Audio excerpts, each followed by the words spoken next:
So I'm supposed to turn on this microphone. So I push it, and then it goes off. Oh, I held it too long. Aha. Always learning, always learning.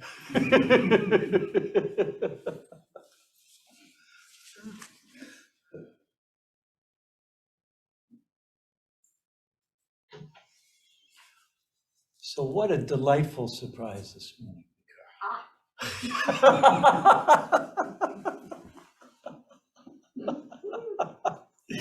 Oh.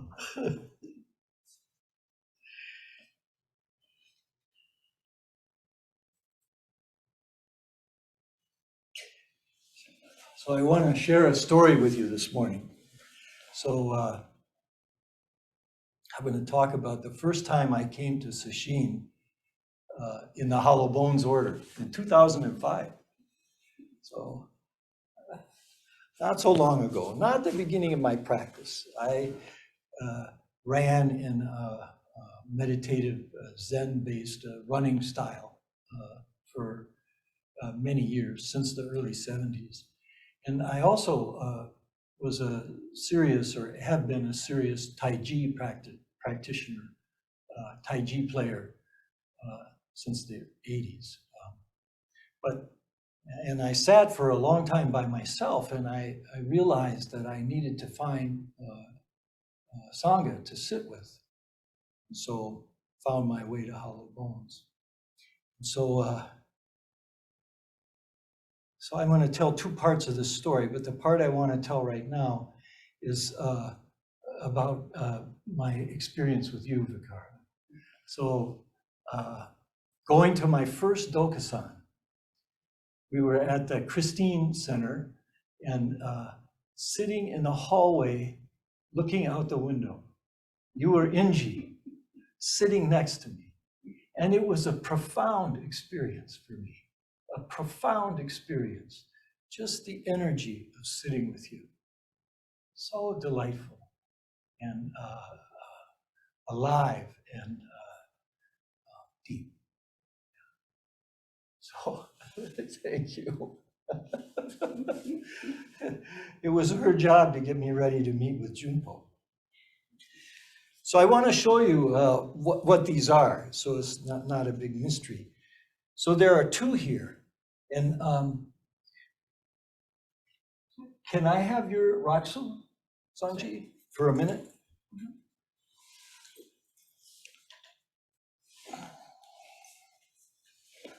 So not everybody knows what these are. If you can see this on the Rakasu that we give in Hollow Bones and on the certificates that we give for Jukai, for lay ordination, stream enters vows, and for priests ordination, and also for Inca, we give Raksus. So my Rakasu, which I'm not wearing right now, that I got at Inca is brown. And Vikara has a brown one too, but she got it a long time before Inca. But anyway, those are brown. And usually the rest of them are black. And I think Junpo started giving priests blue ones after a while. But on the back, we do the traditional thing and we use these chops. And there are two of them. And so one of them is a very traditional chop. Although the Chinese people tell me it's like the characters for Hollow Bones are not easy for them. But so, and the Chinese read from top to down, from left to right. So the one that says Hollow Bones, which is this one on here, that's this chop, it says Hollow Bones Zen. And so top to down, left to right.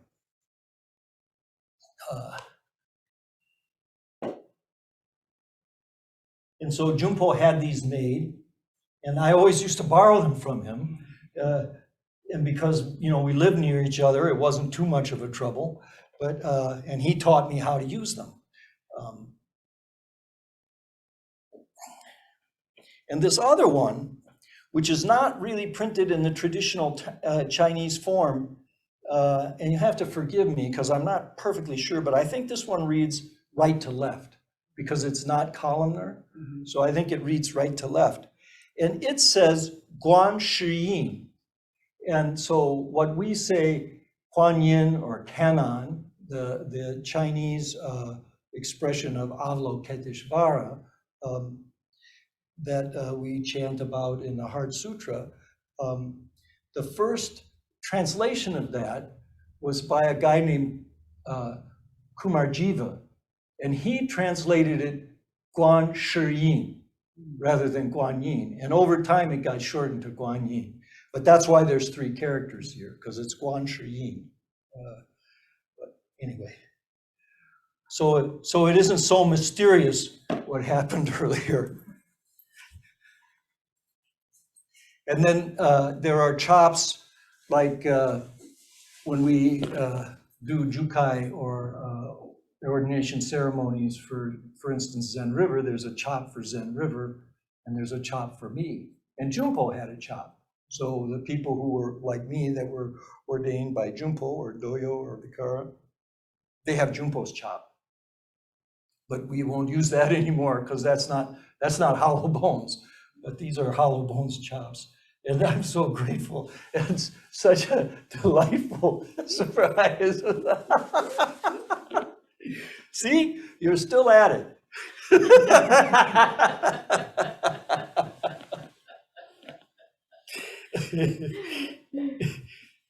I know you will be wise in whom you chop.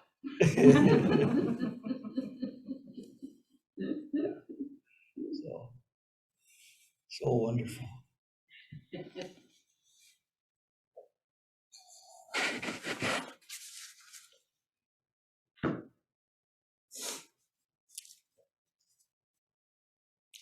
Oh yeah, so I want to tell the other part of that story. So, and the story goes back just a little bit. How long am I supposed to go? Okay, the story goes back just a little bit. My first introductions to Zen were from Thich Nhat Hanh, from his books, and particularly his book, The Miracle of Mindfulness, but I read others. And there's a woman who's passed, her name was Sherry Maples, and she was a student of Thich Nhat Hanh's, and she was involved in the criminal justice system in various ways. And I eventually got to know her. But as she was becoming a Dharma heir of Thich Nhat Hanh, one of the things she was supposed to do is host a retreat. And so she hosted a retreat at the Green Lake Center. It's on the maybe west side of Green Lake, a little on the northwest side of Green Lake. And it used to be called the American Baptist Assembly. It's a great big place. It was a farm a long time ago, and it's a beautiful, beautiful place, wonderful place. So she hosted a retreat there. And it was for criminal justice professionals as well as practitioners, but that was the special interest of it. And someone offered to send me to it. And I thought about doing it. So, you know, I was a government official, some of you know that. And I was worried about getting my religious interest connected with my professional life as a government executive, you know, because I wasn't supposed to do that. And there was no way that I was going to go to the retreat and it wasn't going to be religious for me. And so I ended up not going, and I deeply regretted it. So here's Thich Nhat Hanh. He came here, practiced. He practiced in an area that was very important to me. And for some silly reasons, I didn't go. And I don't remember exactly when that was. 2003, 2002, something like that. And so I was looking for a Sangha to practice with, and I found what now is Zen River Sangha, practicing at the Unitarian Fellowship here, which I was a part of. And I decided that even though it didn't make much sense to me to drive from Oshkosh to Appleton to meditate, that I would do that. So I got involved in Zen River Sangha, and pretty soon there was going to be a retreat at the Christine Center, and Junpo was going to lead the retreat. Anyway, I came to Green Bay, I met Junpo, saw his performance at a public talk, and I decided I'm going to that retreat. And a part of my attitude about all of that was that I had held myself back from participating in the retreat with Thich Nhat Hanh, and I wasn't going to do that again. Right? So I had the energy of, I knew that I needed support for practice, and I had been deepening my practice because I was in kind of serious personal trouble because I was not in integrity in the way that I was living at the time. And I decided that the best way for me to change that was to deepen my practice. So I go to the retreat, and I want to just tell you something that's maybe related to this talk a little bit. The night before I was going to have my Dokusan with Junpo at the Christine Center, there was a big storm. And, you know, I had a kind of a dream experience that could have shamanic interpretation. So in that experience in the storm, there was an avatar of Junpo, and all of the lightning and everything that was a part of that, this great avatar of Junpo, basically telling me to be serious about my practice and so on and so forth. And and then Vikara, the day later, before I went in to see Junpo, settled me down a little bit. But what's important about this, I think, is that what we bring to practice. And so what I want to talk about today a little bit is, well, what is this practice? How do we practice? And it's what I hope as we do Dokusan that you will talk to me about. What are you doing? Right? What are you doing in practice? So we could say that my experience that night in the dream and all of that was a manifestation of ignorance and delusion. Or we could have a kind of shamanic interpretation of that dream that says it was a expression of how important this is to me, right? Of the energy that I bring to practice and the sincerity of it, right? So, and of course, a dualistic expression of delusion also, right? But that doesn't mean it's meaningless or pointless. And one thing that we have to learn in our practice, it's not about shoving all of that down. It's more like, can we open into it and try to understand? Can we look at practice as an inquiry, a process of inquiry? And this, I believe, is in the deepest of our tradition. And it was also something that Junpo and I shared. So that's my story, and I'm sticking to it. Here's a little verse from, this is from near the end of the Lankavatara Sutra.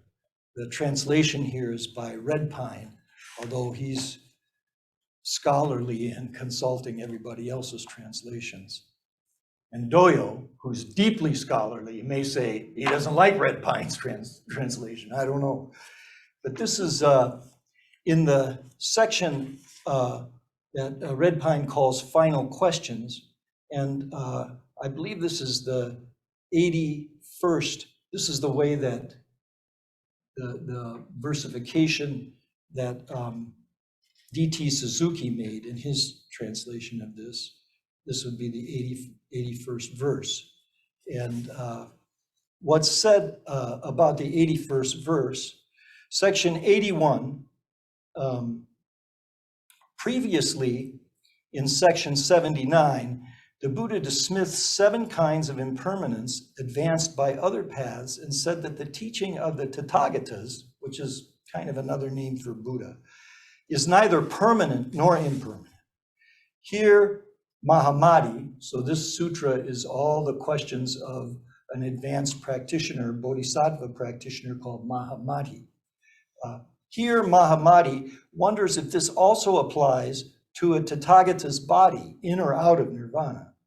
The question concerns a Buddha's Dharma body, not a Buddha's apparition or reward bodies. The Buddha reminds Mahamati that such assertions are inherently flawed, as they are based on a duality that is imaginary and that does not apply to Tathagatas or Buddhas or to the knowledge of Buddhas. So this is a verse form of his answer. His answer is longer and it's in prose, but the verse form is quite short. The Buddha then repeated the meaning of this in verse.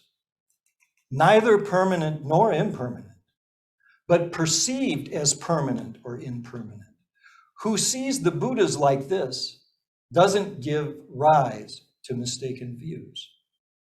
The meaninglessness of accomplishments results from permanence or impermanence. Whose knowledge is free from distinctions leaves permanence and impermanence forever. Once a position is established, a multitude of truths appear. Who sees nothing but mind cannot be touched by words. So this is quite deep, right? So this whole discussion about permanent and impermanent is about duality. But it doesn't say, it says perceived as permanent or impermanent. And the meaningless of accomplishments resulting from permanence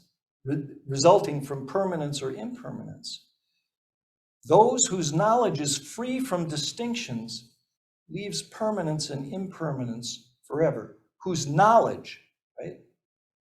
So it doesn't say that our goal in practice, this is talking about, he's telling Mahamati how to practice as a bodhisattva.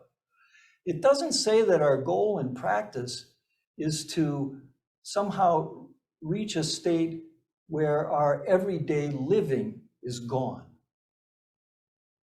He says,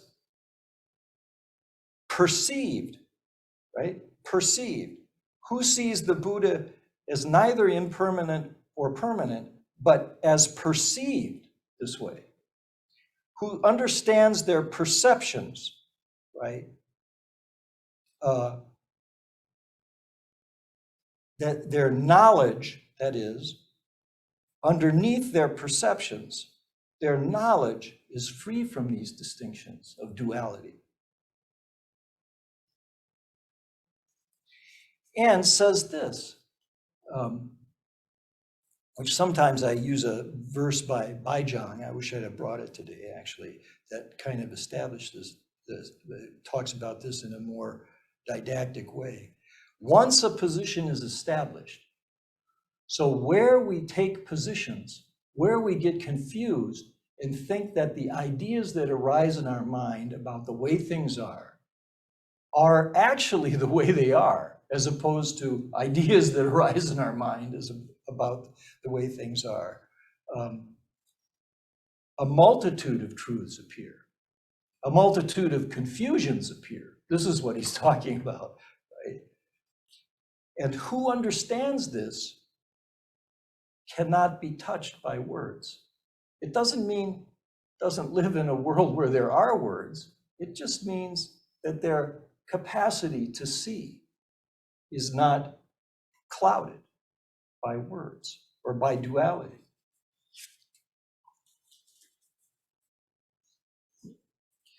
So how do we achieve this? In inquiry, in looking, our meditation practice. And what's being talked about in the sutra is how to realize the bodhisattva path and the awakening of a Buddha. How do we realize this? By inquiring, by being interested, by looking clearly, and by reminding ourselves how easily we're confused, and paying attention in this. So Hakuin, who gave us the Song of Zazen, which we read so that whatever kind of babbling I do now is, you've heard a good teaching. He talks about 4 ways of knowing, right? The 4 ways of knowing are mirror samadhi, unity samadhi, discernment, and action. So an iterative approach, right? But it begins with the clear seeing our true nature, so that our experience has the quality of a mirror. It's not clouded by what we call in Mondo historical hysterical. So Hakuin is giving us a pointer there.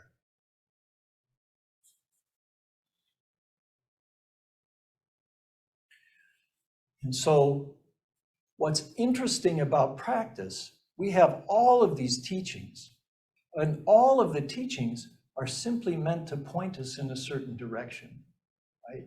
A certain direction of practice. But practice itself is an inquiry. It's the thing that I like the most about the Eightfold Path, which is called the Shravaka path, the beginning of the path. And sometimes it's taken as a denigration, but it's not. It's the beginning of the path, and we have to begin, right? So, right understanding, right intention, right speech, right action, right livelihood, right effort or great effort, right concentration, and right samadhi. I love the expression of this, right, right, right, not so denotative, not so prescriptive. It's an invitation to inquiry. What is our understanding? And how does it match up? What is our intention? In our hearts, we understand what right intention is. How does the intention we act with in our life match up to this? And so on, right? Not do this, do that, do the other. Even though we can find in sutras some of that kind of teaching, some of the Buddhist teaching has that kind of teaching, it's to be understood as a finger that points us in the right direction. And our practice is to inquire, always to inquire. What is this? What is this? And how do we realize Buddha nature in living, right? So how do we, if we begin to have the experience of clear seeing through our meditation practice, then how do we bring this into alignment in the way that we live? This is realization. So realization is not about some kind of a head trip, some kind of a logical construct like the babbling I'm doing right now.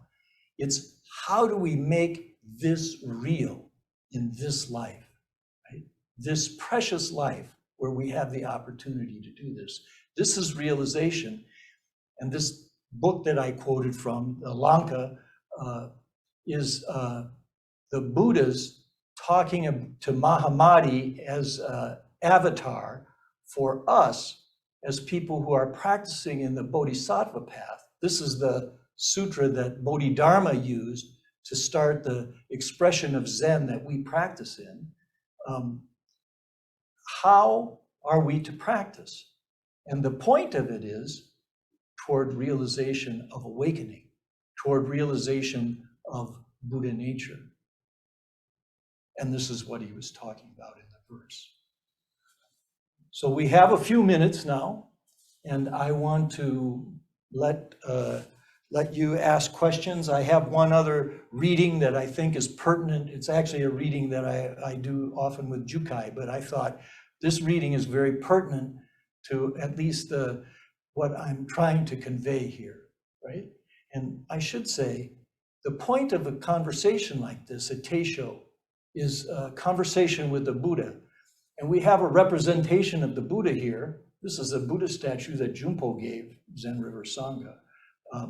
But the Buddha I'm talking about is this Buddha, this Buddha, this Buddha, this Buddha, this Buddha, these Buddhas. And the statue is just a representation. So I sit across from Buddha, and that's supposed to help keep me in integrity here.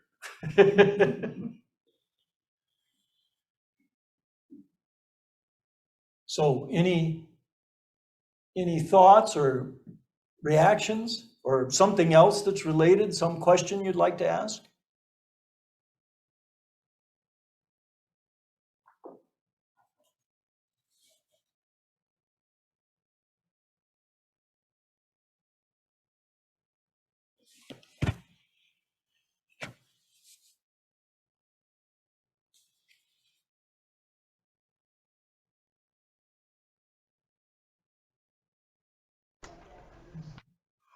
Taiso,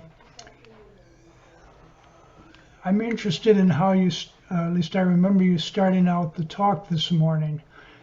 I thought I heard you suggest that an opening up was the way, as opposed to, and now I'm into the opposing, getting it right.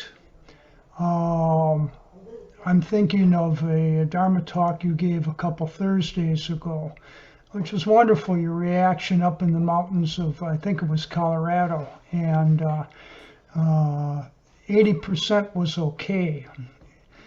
And the realization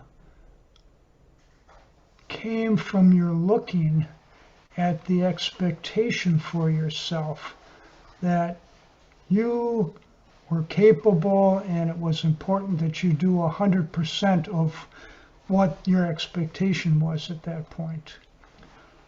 And looking at that clearly, you realized that at that point and at that time, it was just fine to sit where you were. And even though you were so close to your former goal. And that, I just say, in recent practice for me, it's been very useful just to see what's coming up, to make space for it. I don't know that this is quite what the Lankavatara, verse section 81 was about. I'm not sure about that. But I do want to just comment on how appreciative I am of your suggestion and others that we simply open up to what our experience is, give it some space, and see what arises from that. So thank you. Well, I appreciate that, Manju, and yeah, so let me see if I can give that some context.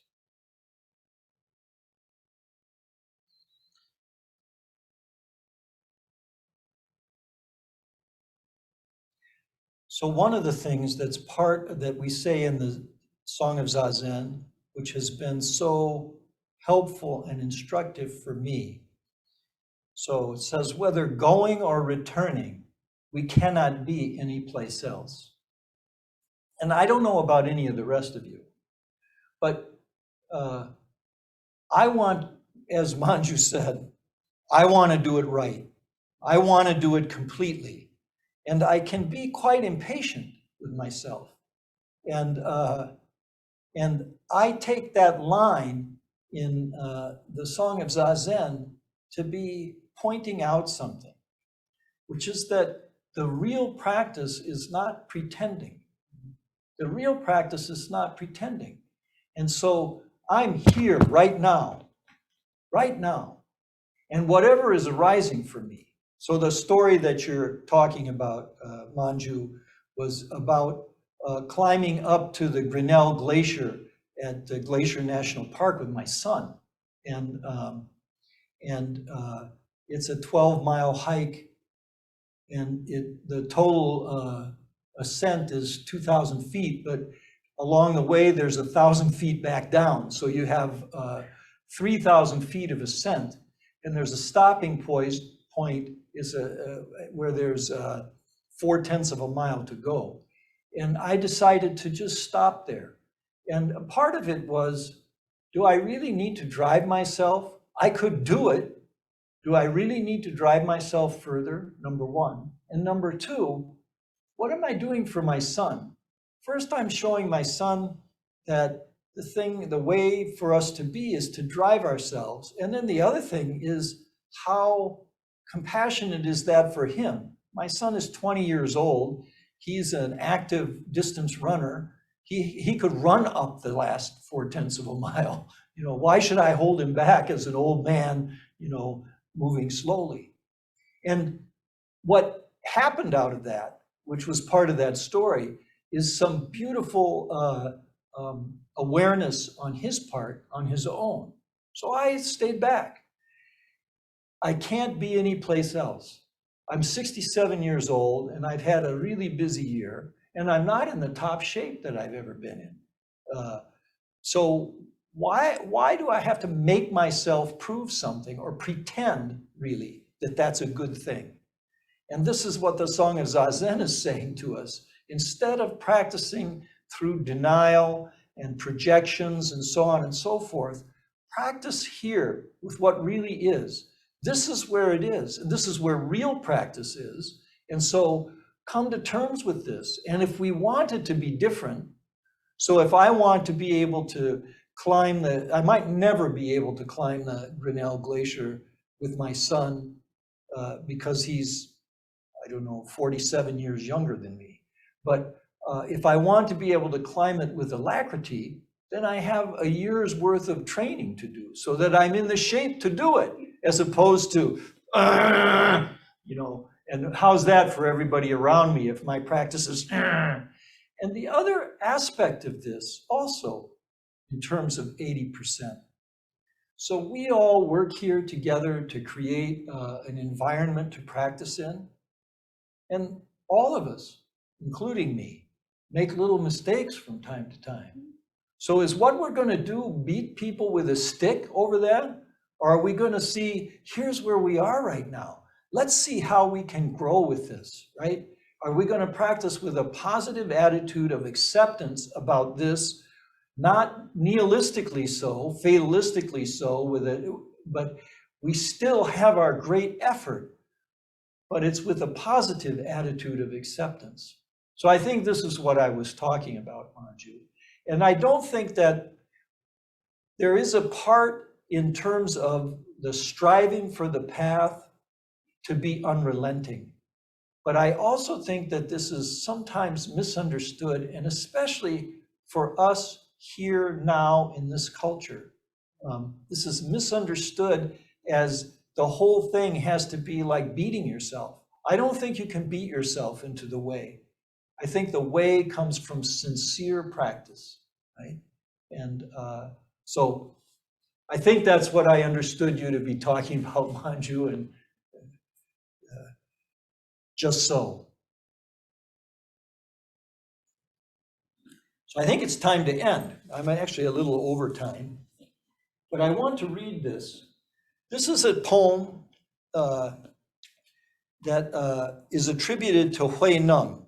Hui Neng is the sixth patriarch of Zen, and it's probably because of Hui Neng that we get to practice Zen, because we're not, most of us at least, are not the equivalent of literatis, and we're gaijin, white devils, and Hui Neng was a supposed barbarian from the south of China, not part of the elite, and the son of actually a disgraced guy and a mother who was from the south of China. And this is his poem. Deluded, a Buddha is a sentient being. Awakened, a sentient being is a Buddha. Ignorant, a Buddha is a sentient being. With wisdom, a sentient being is a Buddha. If the mind is warped, a Buddha is a sentient being. If the mind is impartial, a sentient being is a Buddha.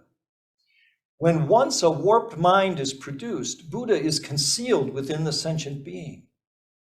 If for one instant of thought we become impartial, then sentient beings are themselves Buddha, awake. In our mind itself, a Buddha exists. Our own Buddha is the true Buddha. If we do not have in ourselves the Buddha mind, then where are we to seek Buddha? Thank you so much.